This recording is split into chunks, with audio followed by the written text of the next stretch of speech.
Sir గారు వారి యొక్క సందేశాన్ని విద్యార్థులకు తెలియజేయాల్సిందిగా కోరుచున్నాం. So please welcome to dais. Give to claps.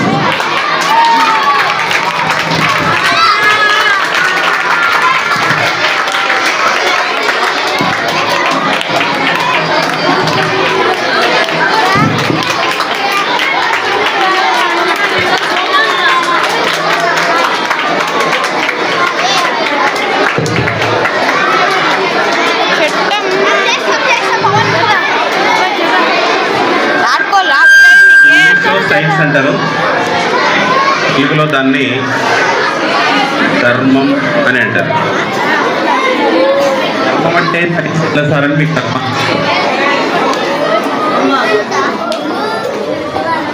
ప్రకృతి ఉన్నటువంటి వస్తువులను మనిషికి ఉపయోగించుకోవడానికి ఉపయోగపడే విధంగా తయారు చేసుకొని వాడుకోవడం.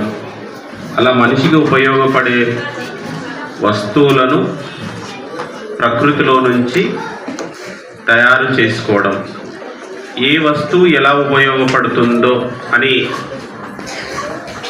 ఆలోచించడమే సైన్స్.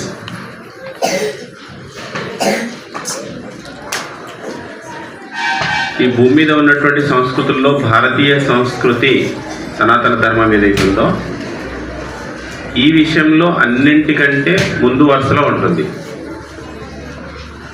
నేను సైన్స్ మరియు ధర్మం అని 2 మాటలు అన్నాను. టీచర్లకు కూడా కొద్దిగా డౌట్ వస్తుంది, సైన్స్కు ధర్మానికి సంబంధం ఏంటి సార్ అని చెప్పి డౌట్ రావచ్చు. అర్థం చేసుకోండి ఉపాధ్యాయ బృందం, సైన్స్ అంటే ఆంగ్లంలో, ధర్మం అంటే వేప చెట్టుకి ఏం ధర్మం ఉంటుంది? చేదు గుణం ఉంటుంది. ఈ భూమి మీద ఉన్నటువంటి 84 లక్షల రకాల జీవరాశులు ఎవరు ఏమి చేయాలి, ఏ పద్ధతిలో ఉండాలి అని చెప్పేదే సైన్స్. అదే మనం ధర్మం అని అంటాం.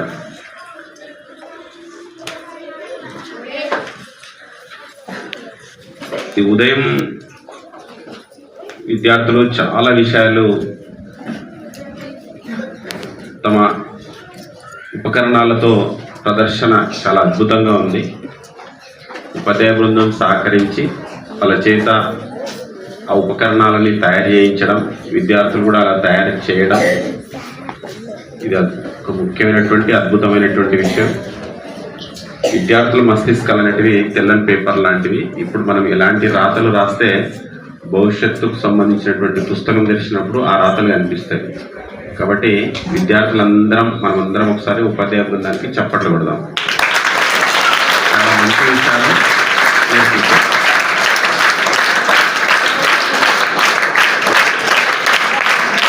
నేను ధర్మం అని చెప్పాను కదా,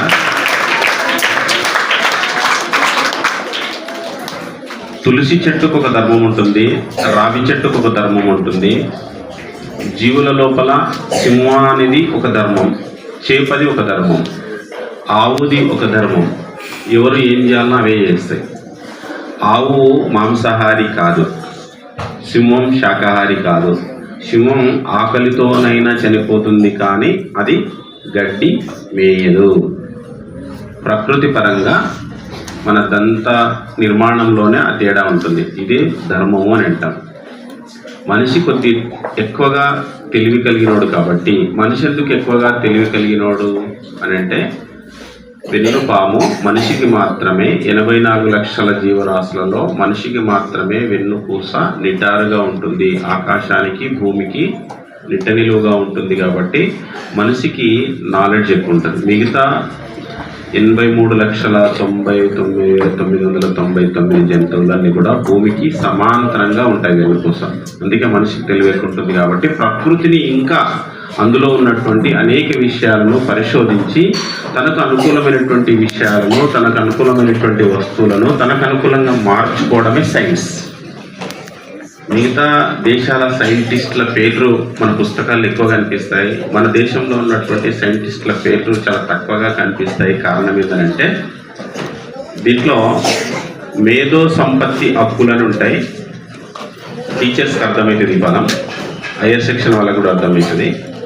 ఈ భూమి మీద మనిషికి అవసరమైనటువంటి వస్తువుని కొత్తగా ఎవరు తయారు చేసిస్తే వాళ్ళకు రాయల్టీ, మేధో సంపత్తి హక్కులు అని అంటారు, రాయల్టీ ఇవ్వడం జరుగుతుంది. ఆ వస్తువు ఎక్కడ ఉత్పత్తి అయ్యి కొనుగోలు అమ్మకాలు జరిగినా వాళ్ళకు ఆ మార్కెట్లో వచ్చే లాభంలో కొంత భాగం వస్తుంది. దాన్ని రాయల్టీ అని అంటాం. అట్లా పాశ్చాత్య దేశాల వాళ్ళు ప్రకృతిలో కనుక్కున్నటువంటి అనేక వస్తువులను మనిషికి ఉపయోగపడే విధంగా చేసినటువంటి వాటికి వాళ్ళు రాయల్టీ తీసుకునే ప్రయత్నం చేశారు. పేటెంట్ హక్కులు అని అంటారు. దానికోసం వాళ్ళు పేరు చెప్పుకున్నారు. భారతీయులు పేరు ఎందుకు చెప్పుకోరనంటే, భారతీయులు ఫౌండేషన్ స్టోన్ లాంటి వాళ్ళు. పేరు కోరుకోరు. సమాజానికి ఏదైనా సరే ఇవ్వాలి అనేటటువంటి తత్వం భారతీయులది. సమాజం నుంచి తీసుకోవాలి, లాక్కోవాలి, దోచుకోవాలి అనేటువంటి ఆలోచన పాశ్చాత్యులది. భారతీయ మనస్తత్వం మనిషికి ఉపయోగపడే చాలా విషయాలను మన పెద్దలు, ఋషులు మనకు అందించారు. ఎక్కడ కూడా తమ పేరు వాటిపైన రాసుకోలేదు. ఇంటి ముందర ఉన్నటువంటి కడపకు పసుపు పెట్టుకోవాలి, కల్లాపు చల్లుకోవాలి, ఇది కూడా ఒక సైన్సే, మనకు తెలియదు. కానీ ఆ కల్లాపు చల్లాలి, పసుపు పెట్టాలని ఎవరైనా సైంటిస్ట్ పేరు ఉందా? ఎక్కడ సైంటిస్ట్ పేరు లేదు. ఓ సెల్ ఫోన్ కనిపెడితే, కరెంటు కనిపెడితే, ఆయన గ్రహం బెల్ పలానాయన ఇది కనిపెట్టాడు, టెలిఫోను, బల్బు, ఇవి అవి మనం చెప్పుకుంటాం. అంటే వాళ్ళ పేరు కోరుకుంటారు, మనం పేరు కోరుకోము. మనం ఇవ్వడం మాత్రమే తెలుసు. భారతీయ జీవన విధానం ఏదైతుందో ఇది ప్రకృతితో మమేటువంటి జీవన విధానం. దీని పరంగా మనం జీవిస్తే మనకు రోగం అనేది రాదు. మనకు రోగం రాలేదనంటే వాళ్ళు తయారు చేసినటువంటి మందులకు గిరాకీ లేకుంటుంది. కాబట్టి మన చేతనే మనకు రోగం వచ్చేలా చేసి మళ్ళీ ఆ రోగానికి మేము మందు కనిపెట్టినామని దాని మీద లాభం తినడం కోసం వాళ్ళు మన చేత రోగం వచ్చేలా చేస్తారు. ఇంతకుముందు విద్యార్థులు కొలెస్ట్రాల్, విటమిన్స్, ప్రోటీన్స్, కార్బోహైడ్రేట్స్ ఇవన్నీ చూపించారు నాకు. నిజమే, కొలెస్ట్రాల్లో 2 రకాలు ఉంటాయి. ఒకటి మంచి కొలెస్ట్రాల్, ఒకటి చెడు కొలెస్ట్రాల్. మనం మంచి కొలెస్ట్రాల్ తినే ఆచార విధానం మన సంస్కృతిలో ఉంది. కానీ వాళ్ళు మన పద్ధతిలో జీవిస్తే మనకు రోగం రాదనే ఉద్దేశంతో బేకరీ ఐటమ్ మనకు పరిచయం చేసి మనకు చెడు కొలెస్ట్రాల్ తెప్పించి, బీపీ, షుగర్లు తెప్పించి ఆ టాబ్లెట్లు వాళ్ళు అమ్ముకునే ప్రయత్నం చేస్తారు.